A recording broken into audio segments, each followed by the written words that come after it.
Ladies and gentlemen, welcome to Bending the Edge. I am your host, Jake, accompanied by our guest today, a former high school classmate, Will Spencer.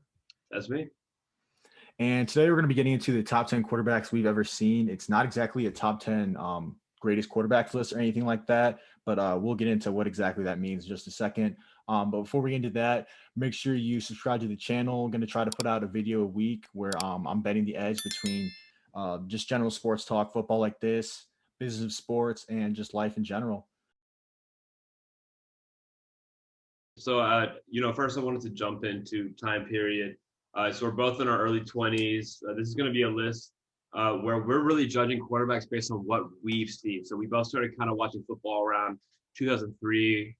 Just a minor detail. My first game ever that I ever saw was 2003 divisional game where, Peyton Manning destroyed my Kansas City Chiefs. Um, we're going to keep it in the last 15, 20 years and go off of that. It's going to really affect the way that we make our list. All right, as for our criteria, the first thing we're getting into is eye test and overall ability. We're gonna value like peak performance, like 3, 4 year stretches of just like absolute excellence over like just longevity and just like career milestones. So like that's gonna mean more to us. This is basically like if I'm starting a team and I'm asked to pick like the best quarterback I've ever seen, independent of like team, scheme, everything else, like these are the 10 guys I'm gonna pick, and like this is the order I'm gonna put them in.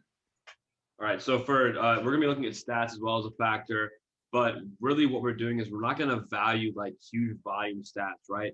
So like yeah, you can play like if Vinny Testaverde, right, throws 47,000 yards, we're I not remember putting him that on guy. top 10 list anytime soon. But really what we're gonna be doing is we're gonna be valuing multiple single season stretches. Say how good was this guy during his peak, during the period of evaluation, which again lasting 20 years. The last thing we're going to value is winning, obviously, playoff success, team accomplishments. That's obviously going to mean a lot. But comparing football to basketball, if we're talking like resume and that stuff, is a little different. It's like apples and oranges because there's obviously in basketball, you got 5 people on the court. Football, there's 11. So obviously, one guy can only make so much of an impact. And quarterbacks, like as you see today, they're going to get like way too much of way too much of the credit, way too much of the blame. But we're going to try to with context and taking everything into account, we're going to try to like value that out and make sure everyone's on like a level playing field. But before we get into the video, we're going to have some controversial rankings and opinions, but that's just what we do. We're going to shoot from the hip. We're going to call it like we see it. And yeah, first let's get into our honorable mentions. Oh yeah, so I'll start off. So first off, I want to talk about Kurt Warner. So Kurt Warner, he really had his best years in the early 2000s, like right before both of us really started watching football. So that's the primary reason me nor Jake could put him in the top 10. It just doesn't have the resume over the time period we're looking at in order to be able to make the top 10. But still, he had some great years. Definitely, in my opinion, he's a Hall of Famer. And then second guy I have on there, Deshaun Watson.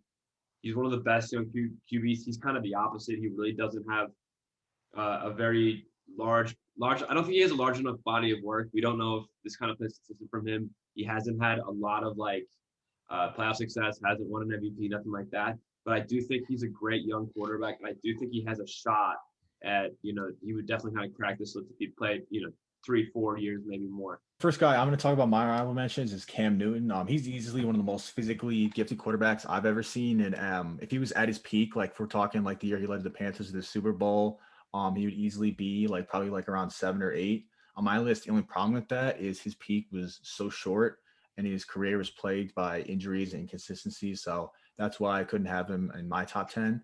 The next guy I want to get into is Eli Manning. If we're talking like best Super Bowl quarterbacks, most clutch quarterbacks I've ever seen, I mean, like Eli Manning would probably be in my top 5.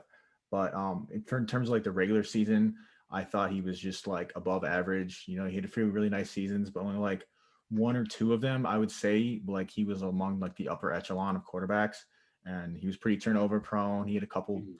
20 plus interception seasons, and yeah, that's why he didn't crack my top 10. And here we go. Jake and I differ on where we put each player, but we're just going to talk about each player and what the ranking we gave them. The first guy we're going to talk about is Ben Roethlisberger. I personally have Ben Roethlisberger at number 10. The reason being is that I think he's very turnover prone. He really Like he throws a lot of ill-advised balls. Sometimes he really displays like a low football IQ. I think he's a good football player overall. You know, he can kind of, scramble and make great plays, kind of shake tackles off, that kind of thing. And he's also a two-time Super Bowl champ. So that definitely kind of helps his resume. But really, the first one that he won, he really didn't have a good game. In fact, Antoine Randall threw more touchdowns in that game than Roethlisberger did. Crazy. And so I think that, he's a little bit overhyped. I still think he's a good quarterback, but I do think that, the turnovers are a huge issue with him, and he's never been super prolific. Like a lot of more elite quarterbacks that really are kind of like a tier above him. I agree with what you said, but on my list, I'd put him at number 8. For me, he's like one of the most strong arm quarterbacks I've ever seen. Has obviously had a ton of team success. He's two-time Super Bowl winner, like you said. He's consistently put his team in championship contention for the course of his career. I was looking at all-time playoff wins. He's number 6, which is pretty crazy. Also, being a Ravens fan myself, he's one of the toughest quarterbacks I've seen and like the hardest quarterbacks to sack. Like this guy will just find a way to break out of any sack and just keep the play going. So that's pretty amazing.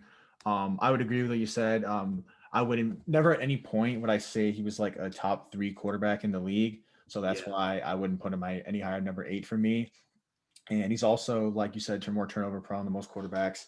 And out of most guys on the list, he's probably had some of like the best help, the best weapons. If you look at like some of his receivers and offensive weapons, he had Antonio Brown, Hines Ward, Mike Wallace. You're looking at Chase Claypool starting to turn into a promising star. Manuel Sanders, Juju, and then he had Le'Veon Bell, who was an awesome receiving threat. So he's always had a ton of weapons. So that's like. Don't forget about the tight ends too, like Heath Miller, and he had Eric Ebron, who's pretty decent this year as well. Yeah, Ebron's all right. Yeah, I would agree. Heath Miller was pretty underrated though. Yeah. Next guy we're going to talk about is number 9 on my list, Andrew Luck. Andrew Luck came in the league. I mean, he was like, just like we're seeing with Trevor Lawrence, and then Peyton Manning came in the league, one of like the most insane prospect like rankings. Like this guy was like no way to bust or anything. And at his peak, I'd say there were multiple seasons where he's a top 5 quarterback. You can clearly see like with the way the Colts are going now and everything, like how good they are, like with the like below average quarterback, Phillip Rivers, let's be honest. If they had Andrew Luck right now, they'd be competing for AFC championships. They'd like right there with the Chiefs and like the Ravens for contending for the AFC. But yeah, I think that's enough to see. I've seen enough with Andrew Luck to have him in my top 10. But obviously the reason he isn't higher is he had an extremely short career, only played 5 full seasons, a little bit injury prone. He missed a full season. Obviously his career ended due to injury. And he was, for as good of like a player he was kind of turnover prone, like more turnover prone than people thought. I was looking at his stats earlier. He had double-digit interceptions in every season except for one. And like if we're talking like the elite quarterbacks, like the best quarterbacks we've ever seen, like that's why I'm not going to put him any higher. Number 9. Yeah, I had him at number 8, and really it's for similar reasons. As I think a great point that Jake brought up is if the Colts had him right now, that is a Super Bowl contender team. I think Luck he makes amazing throws, he makes amazing plays. He's a lot more versatile than a lot of quarterbacks too. He can kind of run around and throw out of the pocket, that kind of thing. That's why I had him above Roethlisberger. What Luck has given us is, somebody who can scramble out of the pocket, make plays with his feet as well as his arm, and he's able to make very, very difficult throws. He really does, again, the turnover thing's an issue. And obviously being injury prone is a huge issue too, because, quarterback's the most important position in the game of football. If your quarterback's, if you don't know if your quarterback's going to play week to week, it's going to be very difficult to really, run a team consistently. But what he gave us in the years that he was in the NFL, which I believe it was actually like 7.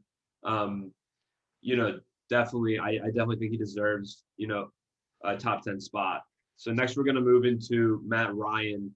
Now, I had him at number 7 on my list. I had Luck at 8.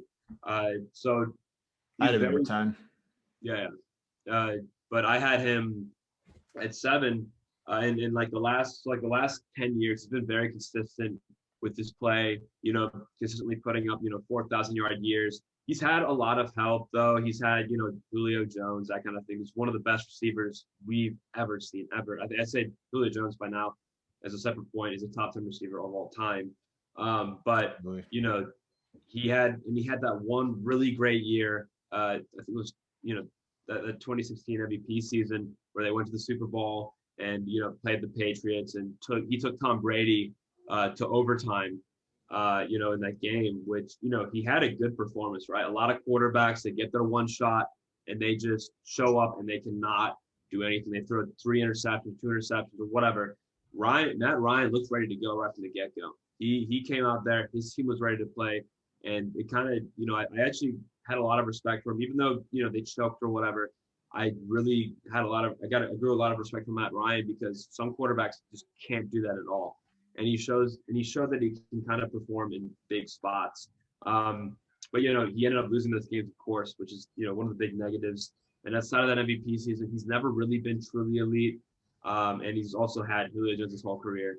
But yeah, he'll end up being remembered more for his stats and his success. I think at this point, the ship is kind of sailed for the Falcons in terms of them returning to prominence in the league. It's going to take a good 30-40 years before they're ready to really make another run, if at all. Matt Ryan's, just a model of consistency. I feel like every year he's been in the league, he's been a guarantee for 4,000 yards, 25 touchdowns. The guy's just been underappreciated, model of consistency. Just to dive into some specific stats that I thought were interesting, that attest to the greatness of Matt Ryan. Yeah. He has the second most yards through first 7 years behind Peyton Manning. Along with Peyton Manning, is the only player to have 3 or more consecutive 4,500 plus yard seasons with 25 plus touchdowns and 66% completion percentage. The fewest games to reach 40,000 yards NFL history, and he had 64 straight 200 plus yard games, which is the most consecutive in NFL history. That's pretty nuts. The guy it's like 4 straight seasons, 200-yard games. Yeah, the guy just puts up numbers. He also never really had a great defense at any point in his career. They were always an offensive minded team. But the reason I wouldn't have him a little higher, which is just, it's just a matter of the circumstances. There's a lot of great quarterbacks on this list, and I would just put him at number 10, because I'd say besides the MVP season, he was consistently around like the 5th to like 10th-ish best quarterback in the league. Yeah. And unfortunately for him, he's going to be remembered more by his stats and success. Lost the NFC Championship game to the 49ers. I think the year the Ravens beat the 49ers to the Super Bowl. Yeah. And unfortunately for him, I was looking at his numbers. He actually played pretty well. And then you look at, he also lost the Super Bowl, and they were up 28-3. And that's just kind of like unfortunate. Like that's going to define his career, because I don't really see the Falcons getting close to Super Bowl again. So that's kind of why he's not higher on the list. To get into is number 7 on my list. We got Russell Wilson. If we're talking about Russell Wilson, like this guy's incredible. He's like one of the best deep ball throwers I've ever seen. We're talking like where today's game is now with like scrambling, improvising, like Russell Wilson is arguably like the best at it. Like best at it in the game right now. Another great thing about him is it was pretty crazy. I was looking at his Pro Football Reference, just stats, numbers, wins, all that stuff. His team has never had a losing season. That's pretty nuts. 9-7 or better every single year. And he's been extremely efficient and put up numbers despite until this season with like the let Russ cook movement that has been on Twitter. Before that, they were pretty like run the ball, Marshawn Lynch, Chris Carson, just run the ball, play good defense. And they're doing that despite like having this like absolutely like top five quarterback in the league. Yeah. Up until that, they weren't letting him go. He's also never really been surrounded by great offensive skill players, I'd say, until like this year with like the breakout of DK Metcalf. Tyler Lockett's really coming into his own. He's consistent. He did have Doug Baldwin early in his career, but like those are really the only 3 like great offensive weapons he's had. I'd say why he's not higher for me is early in his career when they were a Super Bowl contender, he was more of a game manager more than anything, just like go out there and not make mistakes and everything. He didn't really vault himself into the elite quarterback conversations until like the last 4 or 5 seasons. Ever since the team's been built around him, they haven't had their best success, and he hasn't been back to an NFC title game. So that's why he's not higher for me. Yeah. For me personally, I put him at number 5. I think he's one of the most versatile quarterbacks we've seen in history. He really kind of revolutionized the game a little bit.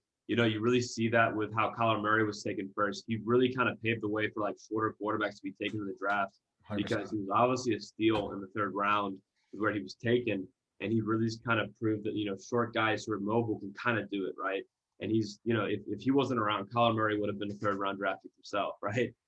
Now we know Kyler Murray's a pretty decent quarterback. But, besides that, and besides him really kind of paving the way for a new kind of archetype of QB, he really is one of the best deep ball throwers in the NFL. I think he is the best deep ball thrower in the NFL right now, one of the most accurate, period. Statistically, he is the most accurate. As at least, halfway through the season, we saw how good he could be. And I feel like one of his shortcomings is that he has these seasons where he starts off on fire and it's like, rush for MVP, this, that, and the other. And then he kind of tails off and regresses a little bit, like in the middle of the season too. So that's one thing, like he's very consistent from year to year, but from game to game, he has some serious issues with consistency. He does win football games. He got his team to, the point he did last year. And he's, I think that Seahawks team really does depend on him a lot. It used to kind of be early in his career, they hand the ball off a lot. He had a great running back, had a great offensive line, had a great defense around him. But now that it's really just him, this team is still somewhat successful. Like right now they're 11-4. I put him at 5 personally, just because I think that his mobility really separates him from other guys like Breeze and Favre a little bit. He can really move and then still throw an accurate ball. We'll move on to Breeze. I have him at number 6. He's an absolute stat machine. That's the best way to describe him. He throws more yards than anybody else, right? He throws more times than anybody else too.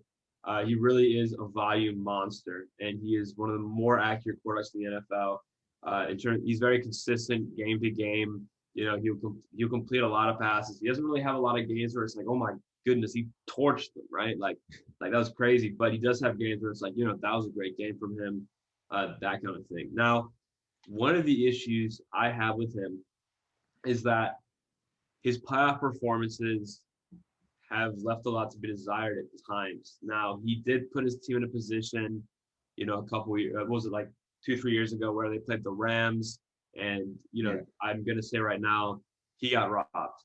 That should have been the Saints in the Super Bowl. It was 2018. He got robbed. But he has had some performances that just weren't all too great. And also, I think a lot of people kind of rate him a lot higher based on his volume numbers. And as we said, we're like going off of their best, their peak season, their best seasons. Breeze has never really had a year. He hasn't even won MVP once, right? And he's never really had a year where it was like, he was definitely the best quarterback in the NFL. I think he's always around, like, he's always at least top 10 and, usually is around top 5 year to year. Yeah, he's definitely top 5. Don't disrespect him that much. He's probably top 3 most of his career. Well, yeah, and I'm just saying, like, more recently, he's been like top 5, top 10. Yeah, pretty much like you said. Just if you're talking like stats, numbers, like Drew Brees is like Mr. Stats. Like if I was looking at his numbers, and he had this stretch from 2006 to 2016. He put up no less than 4,300 yards every season. Nuts.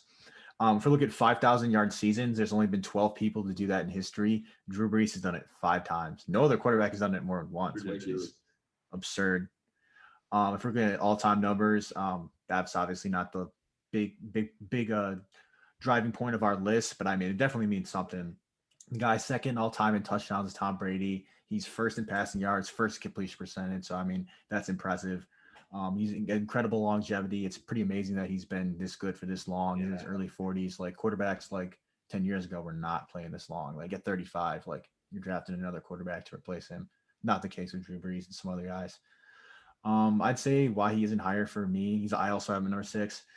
I'd say he had the benefit of playing a great deal of his career in a dome. People kind of underrate that, not having the 8 games of your season. Like, you're playing. And don't forget the Falcons games too that he plays in division as well. Exactly, forgot about that too. Yeah, you're playing 8 games in your career. I mean, 8 games of the season in perfect condition. So I think that really helps him out in the Saints offense and the way they roll. He's also benefited from one of the greatest offensive minds. I think people kind of underrate like scheme and like play calling creativity and up there with like Andy Reid, Sean McVay, some guys right now, like Sean Payton. Sean Payton arguably might be like, well, like we're talking all time, like Bill Walsh. He's one of the greatest offensive minds like the game's ever seen. Sean Payton is always cooking up some amazing plays for Drew Brees. So I think he's really benefited from that. In terms of like skills, like he has a strong arm. He's an above average strong arm, but like he doesn't have like a cannon. Like, and if we're getting to like the top five, like Drew Brees just didn't have a strong arm. I'm just gonna say it. And then he's also like, he's not someone who's scared you outside the pocket. Like if the play breaks down, like he's probably just gonna throw it out of bounds, throw it in completion. You know what I mean? Like he's not really someone who's gonna extend the play, do some Russell Wilson shit. You know, like like Drew Brees is. I don't know. He's great. He's great and everything, but that's why I wouldn't have him higher. Next guy we're gonna get into is Brett Favre. Very polarizing name, and if we're talking gunslingers, a lot of the way the NFL is going, just like we were saying with Russell Wilson, improvising the play, just kind of like that, that gunslinger mentality, just kind of doing what you want. I mean, Brett Favre paved the way for Mahomes, Rodgers, all these guys. Like that guy is the definition of a gunslinger. He's one of the most incredible talents the game has ever seen. I like to like do arm strength in terms of like Madden ratings. Like Brett Favre is like 97. Like that guy could sling the rock. He's also one of the toughest players I've ever seen. He has the NFL record for consecutive starts, 297, which is absurd. That's incredible. He also, this was a little bit before our time, but I mean I watched the guy for the majority for a great deal of his career. And in the late 90s he three-peated, which is pretty incredible. It's ridiculous. I know that was a little before I was watching it, but like it's still the same Brett Favre. The reason I wouldn't have him higher is the guy he's the greatest. If we're talking greatest quarterbacks, he's the greatest turnover of the football the game has ever seen. Yeah. The guy threw just on 336 career interceptions to like 500 something touchdowns. So still a lot of touchdowns, but like he definitely makes up for it with the interceptions, which is 70 more than any quarterback in the modern era. Shout out Vinny Testaverde. You mentioned him earlier. He was the next guy. And he threw an interception on 3.3% of his passes. I don't know if you guys know interception rates, but that's pretty high. A good quarterback usually around like 2-ish. That's like average, and Brett Favre threw well above that. So that's kind of like why I don't have him higher. Yeah, I put him. We have a big difference in rank here. This is the biggest difference we have on the list, and I personally chose to put him at 9. Reason being is because we didn't really get to watch him during that three-peat. Now, if he had that three-peat, obviously I would put him a lot higher because a three-peat MVP is like what he did from 95 to 97 is just ridiculous. I mean, like that's insane. That is probably one of the greatest quarterback stretches we've ever seen. Period. But that aside from 02 to when he retired, I really didn't. I mean, he had some great years. Like that Minnesota year was really amazing. Where he went 33 touchdowns, 7 interceptions. That was nice. Did what he did, and he was one less Brett Favre pass away from going a little bit further in those playoffs. I don't know if you've seen that, but he had that play where he really shouldn't have thrown that ball. Like he threw it across his body in the middle of the field and got picked off. And ended up losing them the game. But that's and see that kind of play is why we couldn't put him any higher because he really he throws a lot of balls that it's like really did you really just do that kind of thing and I can just imagine like Packers fans for years probably being like, dang it, Brett, like again, like what are you doing, that kind of thing. But he makes some of the most amazing plays, period, that you'll ever see a quarterback making the football field. He's really really fun quarterback to watch too. Also backyard football stuff. Also, flipping the ball like that or throwing an underhand, that kind of thing. He's really an innovator, and he's really kind of like changed the way the game's played. Very similar to like Russell Wilson a little bit as well. Like I know this kind of like a weird thing to say, but like Brett Favre is really made the archetype of like this gunslinging quarterback. Like he's really kind of created what we see today in the NFL with Rodgers, Mahomes, those kind of guys, like where they improvise. Mahomes throwing left-handed. I guarantee you that was something that he thought he could do because he saw Brett Favre do it back when he was a kid. So next we're going to talk about Peyton Manning, who is the greatest regular season quarterback of all time. One of the greatest regular season quarterbacks of all time. 5-time MVP, 7-time All-Pro QB, which is amazing, right? And I guess the biggest knocks against him for me is that he had one of the most stacked teams you'll ever see. And I remember I went back and I played one of the older Maddens. I think it was like Madden 06 or 05, and his team was like insane. He literally had like he had, Reggie Wayne, Marvin Harrison, Dallas Clark, great offensive line, a decent running back to go with it too. I mean, that team was loaded. And how many Super Bowls did they win? Yeah. So that's the issue with him for me is that like his playoff performances were just entire like 3-4 tiers before what he did, 3-4 tiers lower than what he was doing in the NFL.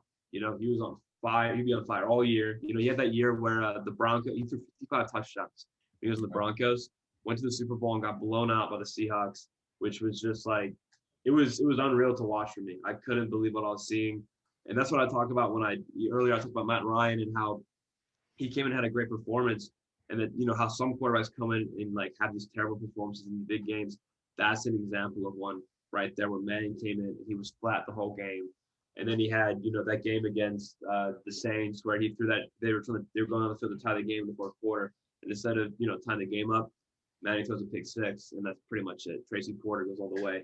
So, I mean, there's kind of those big moments where he just failed to deliver. And I think that's really what keeps him from being top three on this list. For me personally, I have him at number 4, just like Jake does. Just for the record, both of our top 4s are the exact same, but we might have different opinions on why they're there.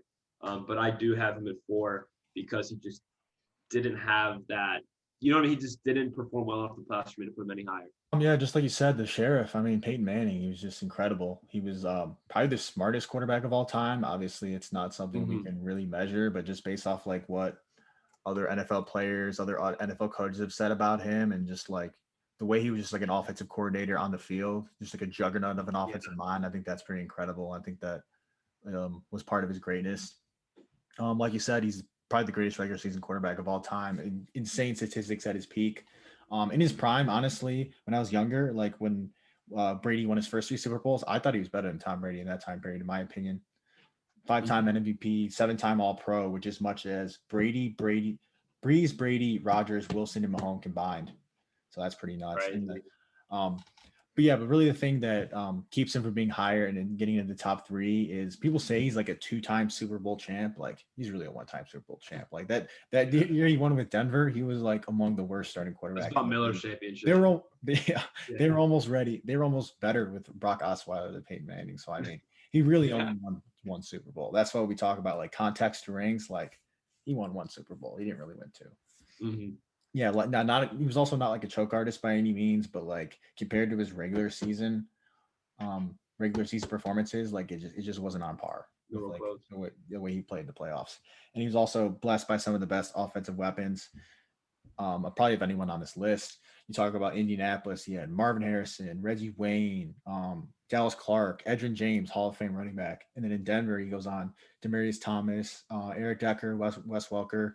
That's a great trio of receivers right there. So I mean, the guy had no shortage of offensive weapons at all. And just like if we're talking like skill sets, kind of similar to Breeze, he wasn't like an incredible arm talent. He had a strong arm, but he also wasn't an incredible arm talent. Wasn't someone who really threatened you outside the pocket when the play broke down. So that's kind of what keeps Peyton Manning higher for me. Getting into number 3, people are not gonna like this one. Probably gonna hammer me in the comments. Number 3, still one of the best quarterbacks easily I've ever seen. Some refer to him as the GOAT. He's not for me. Tom Brady. If we're talking about the most accomplished and successful quarterback we've ever seen, if we're just talking like blind resume, I know we like to take context everything. Let's just take context away, which shouldn't be the case. He's the GOAT. If we're just talking, he has the best resume. We're talking. I'm going to read off some stats here. 6-time Super Bowl winner, 4-time Super Bowl MVP, 3-time MVP. He's the all-time passing touchdowns leader. He's second in passing yards. The most playoff wins 30, which his playoff numbers are insane. Most playoff wins 30. The next closest is 16. So it's not even close. The most playoff game-winning drives, he has 13. The next closest is 6. The guy's the ultimate winner, arguably the most clutch quarterback we've ever seen. It honestly, as much as I'm not a huge fan of the guy, I respect the hell out of him, but like being a Ravens fan, seeing him against the Patriots, like you just grow to not like the guy. I mean, it just felt like whenever Patriots had the ball late in the game and were within a score, and Brady had the ball, you're like, oh, it's Yeah, it's wraps. yeah. It's Brady. Also the longevity. I mean, you see he's still playing with the Bucs on his second team now. He's almost 44 years old. I mean, the guy's just incredible. Still pretty He's also good. played some of his best football in the playoffs and never really came up short when it mattered the most. But why he's not higher, I mean, I got a lot to say about this because if you're just talking that like what I just said, you're like, oh, that's 100% the goat. But Yeah. I mean, context is everything, like I said, and here's really why he's not higher in the list. Number one, if we're talking everything into account, scheme, coaching, offensive weapons, defense, I think he's had the most help out of anybody on this list. If we're talking scheme coaching, Belichick Mhm. is 100% the greatest coach of all time. He's Yeah. always a step ahead of teams in every way. Game management, getting rid of guys at the right time, zigging when teams zag. I mean, the greatest guy's just the best football mind in NFL history. Talk about Josh McDaniels, his offensive coordinator. Didn't have a great run in Denver, but being a head coach and offensive coordinator are two different animals. Yep. Offensive lineman, he's always had a good offensive line, and that's kind of what keeps him from being exposed in terms of mobility. Obviously, everyone knows he ran a freaking 5.2 in the 40-yard dash when the combine.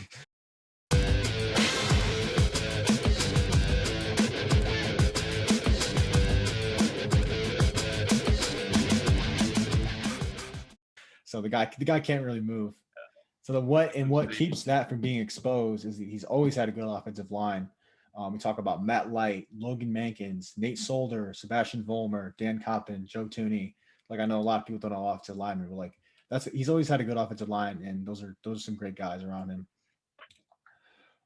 He's always had plenty of time to make throws, and when he hasn't, is generally when teams have beaten him. You look at the three Super Bowls, Philly, and then 2 times against New York.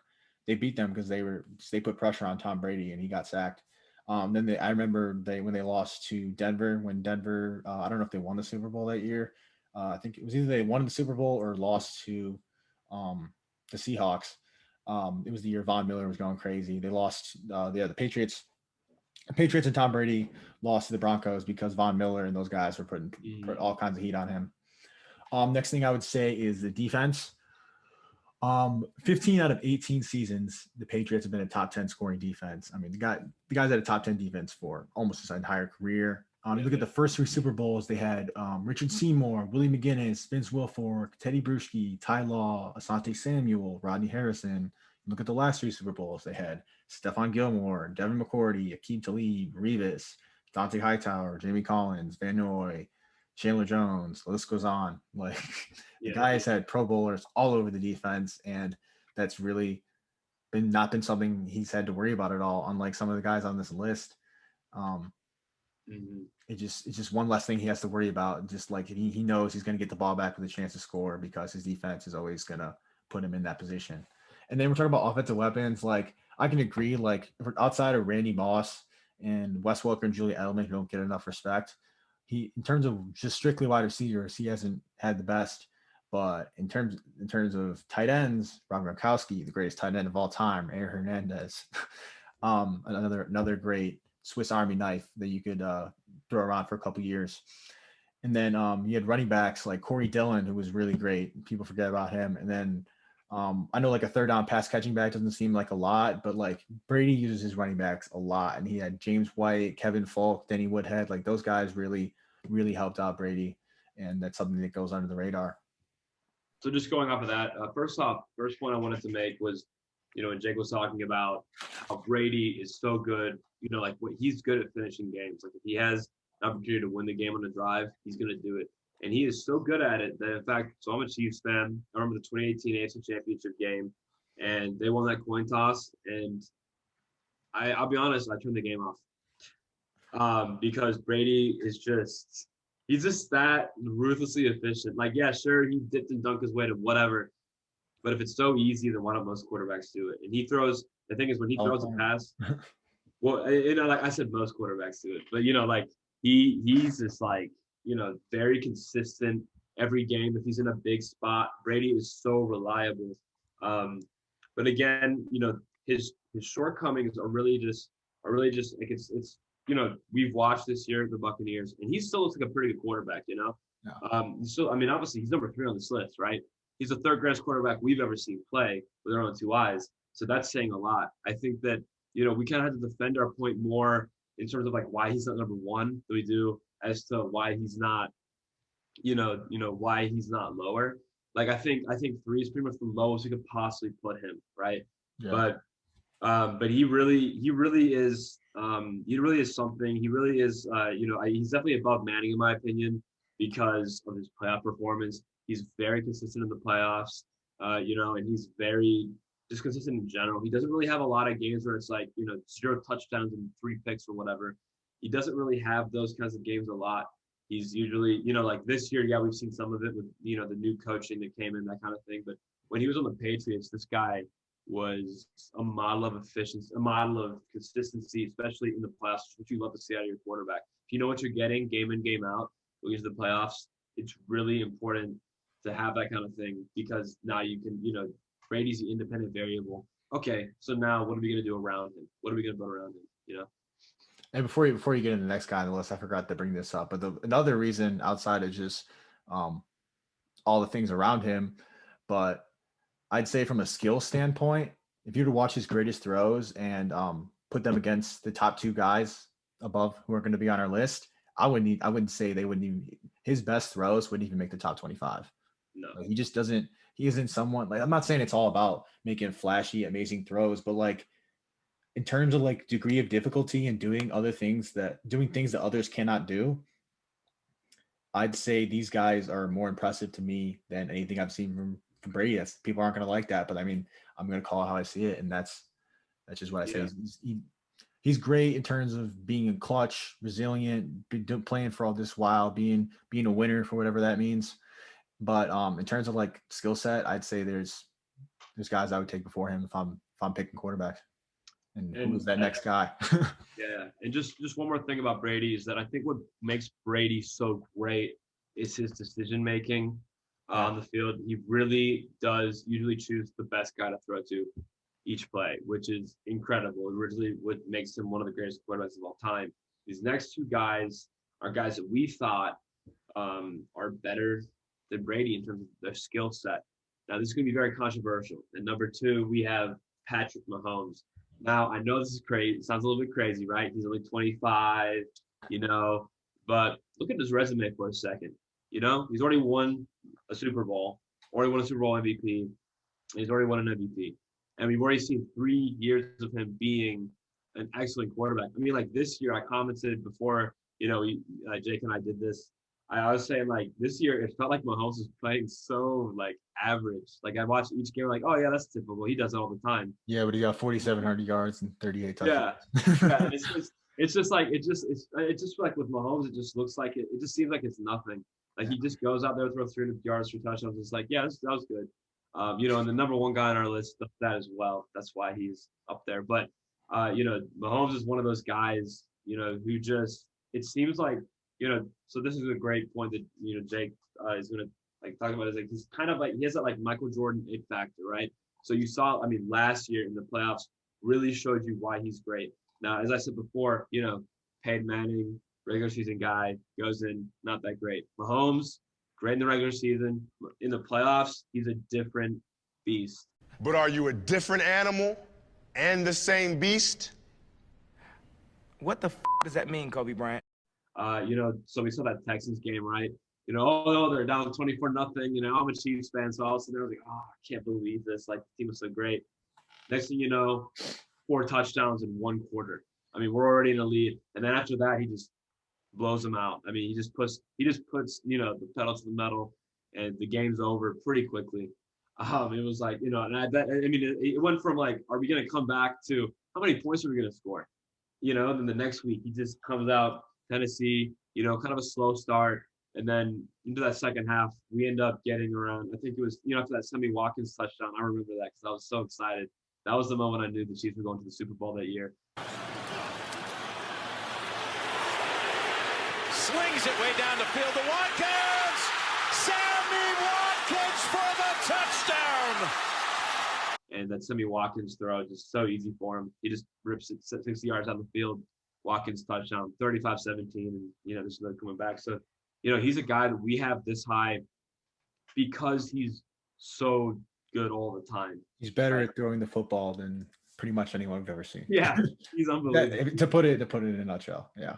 Yeah, and he doesn't, and his big detractors, and I think like every time someone criticizes Mahomes, it's not a critique of Mahomes' skill set. It's not a critique of the way he throws the ball necessarily, but it's usually that, oh, we don't know how good he would be if he didn't have, Kelsey or Watkins or, Tyreek Hill, that kind of thing. And, he had Kareem Hunt for that short little time too.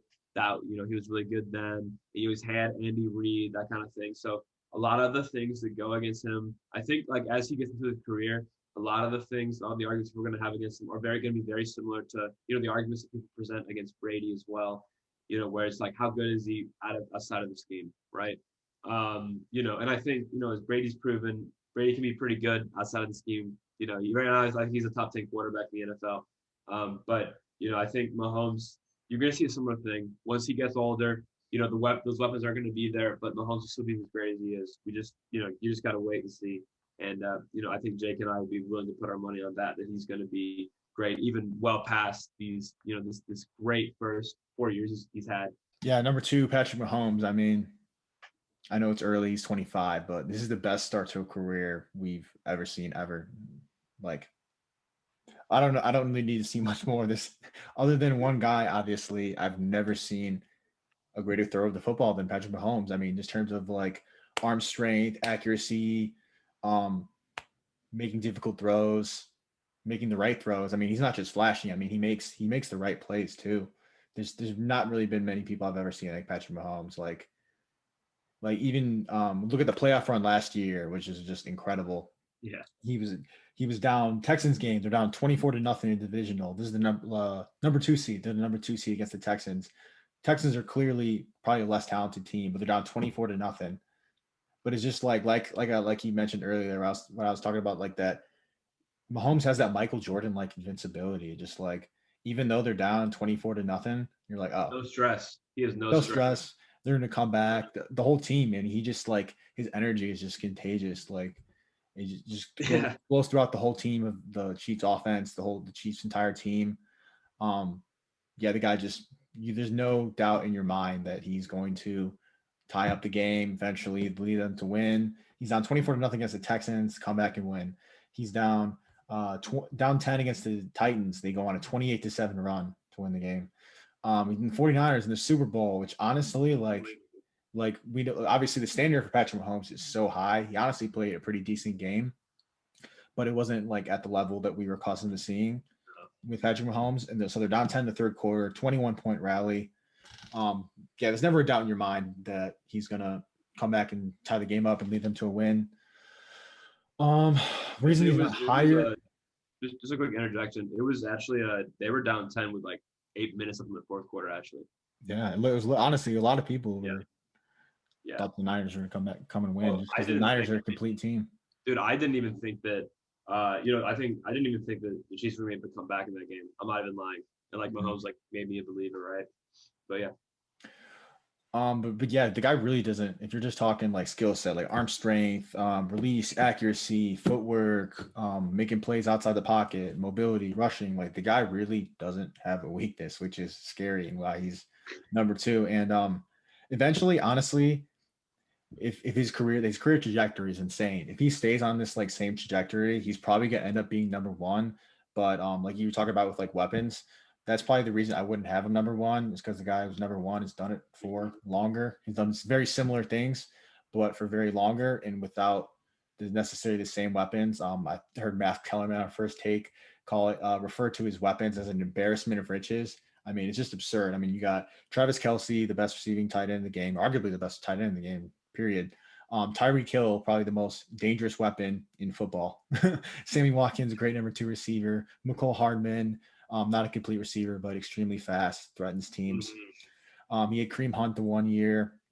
Right now, he's got Clyde Edwards-Helaire, still a very promising rookie. Took him the first round running back. And then Le'Veon Bell, who's past his prime and still starting caliber running back. Yeah. And yeah, I mean, Patrick Mahomes, just incredible, pleasure to watch.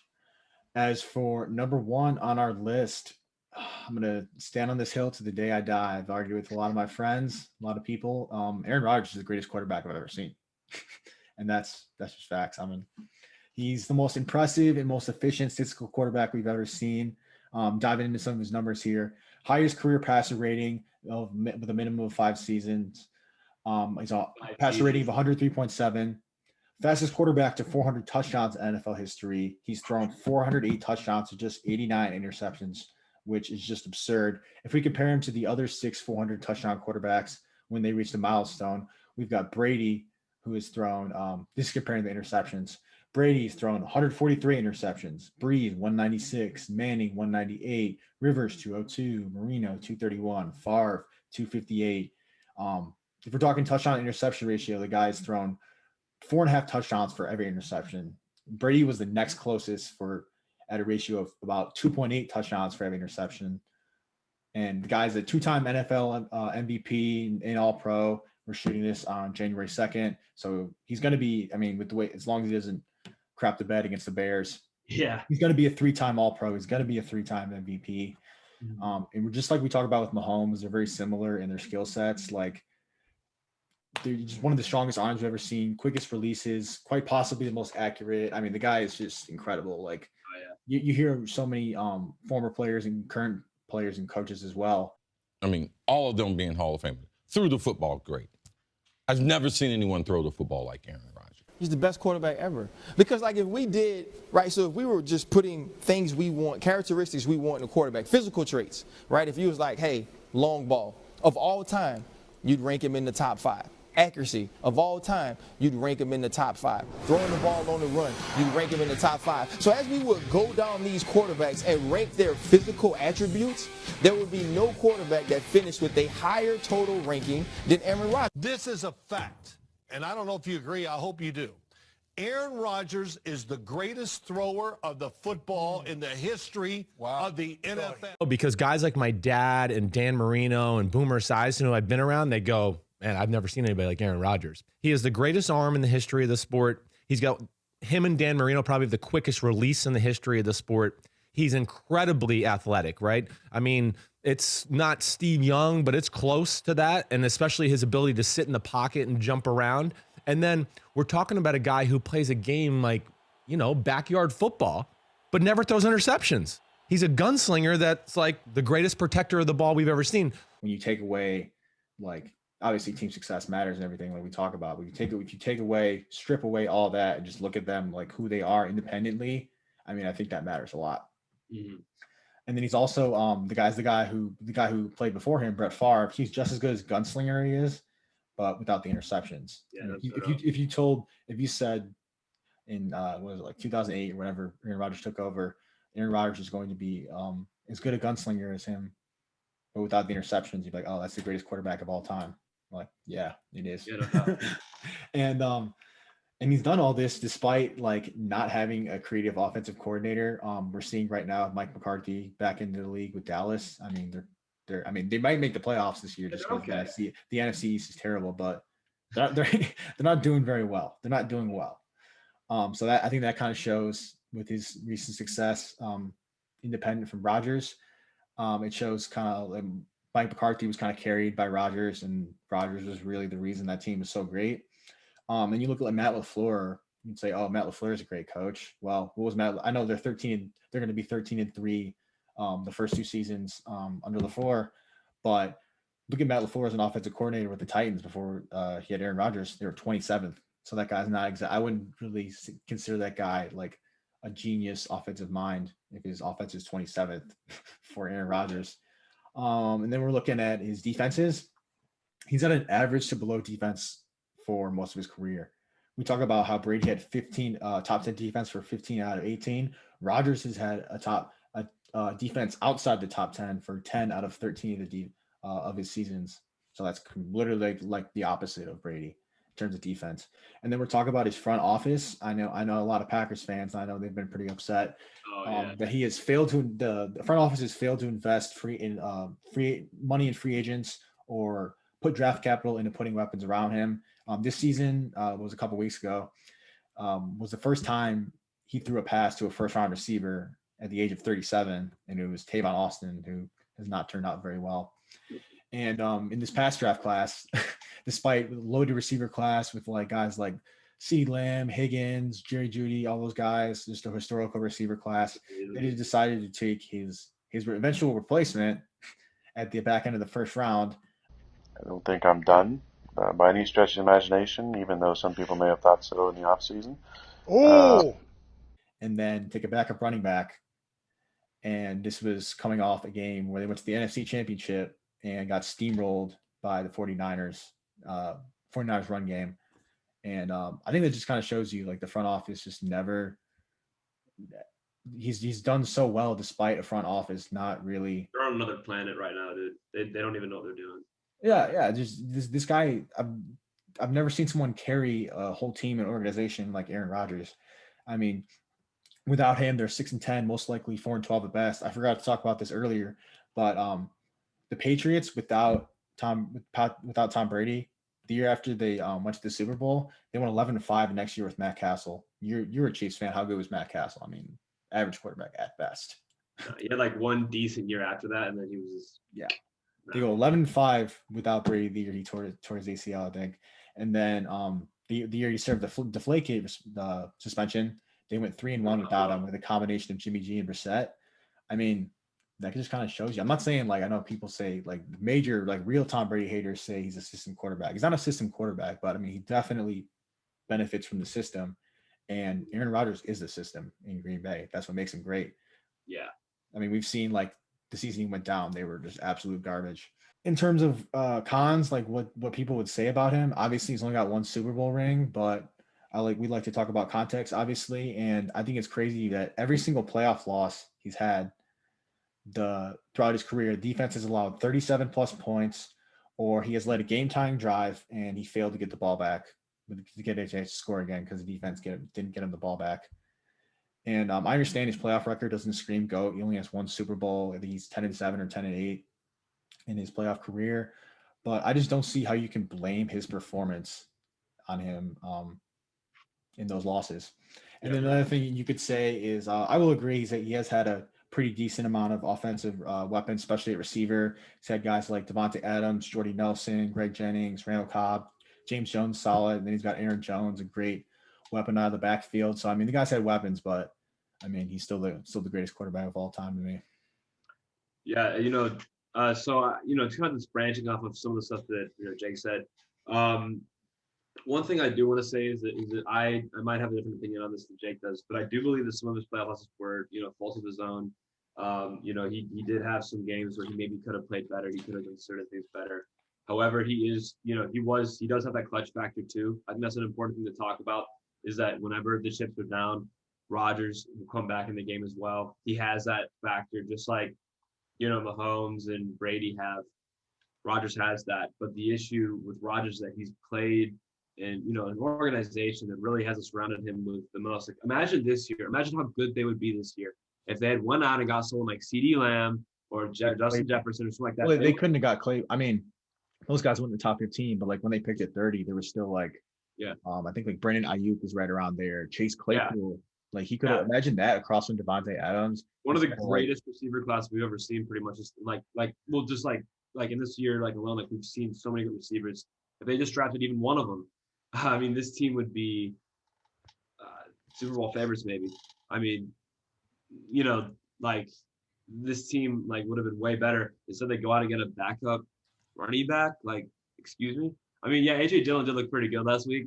All right, but like he's done nothing prior to that. Like, because they haven't needed him. Like, they haven't even played the guy. Like, you go out and get a running back and then don't play him. For what reason? So, we've seen the incompetencies throughout the years of this organization.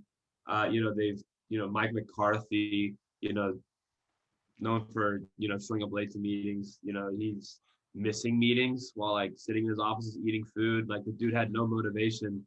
Like, can you imagine Bill Belichick doing that? It would be like or Andy Reid or something like that. Like I mean, Andy Reid would be a little more believable because he loves food, but like those guys are so much more competent than any coach Rodgers could ever like dream to have.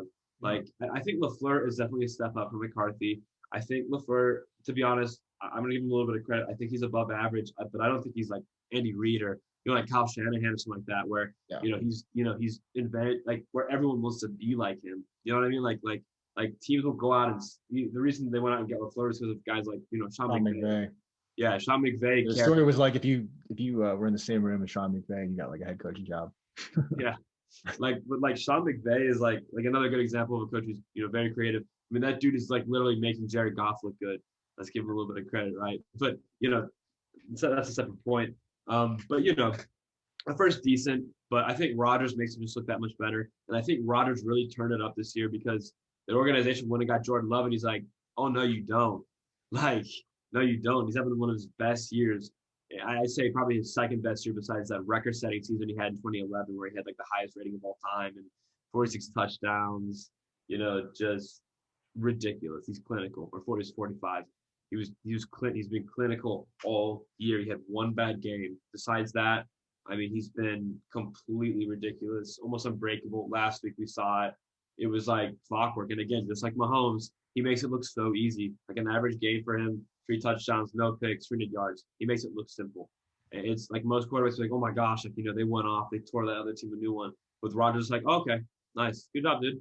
And then you go out next game, do it again, and they're like, oh yeah, nice game. So, skill wise, insane. One of the strongest arms we've ever seen. He can throw, 60 yards off his back foot. The dude can whip it. We talk about Allen and Mahomes. Well, maybe, let Rodgers throw far too. I mean, maybe not as far as Allen. I guess Allen's ridiculous, but, still one of the strongest arms in the NFL and also extremely accurate. Very good decision maker too. If he gets a weapon on his team like Devontae Adams, that dude's going to prosper. And you see Devontae Adams having an insane season. A big part of that is that Rodgers just throws balls that cannot be touched by cornerbacks. Like I think last week I saw this pass he made where he threw it over the top of it was Malcolm Butler, and I was like, there's nothing the dude could do. I was like, that poor guy, nothing you can do, man. Like Rodgers just threw a perfect 40-yard dot, like nothing you can do. Blitz coming. Rodgers fires.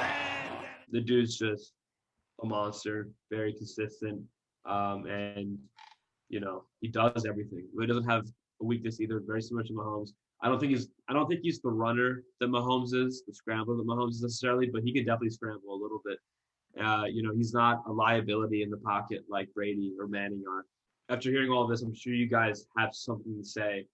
So please comment down below with any discrepancies. You may think, Brady should be higher, Roethlisberger should be higher, something like that. Well, please tell us why. And we'd love to respond to you and have, the conversation about it. Appreciate you for watching this far. Subscribe for more content. Going to try to get out a video a week, hopefully. And that's all we got, folks. Stay tuned for more.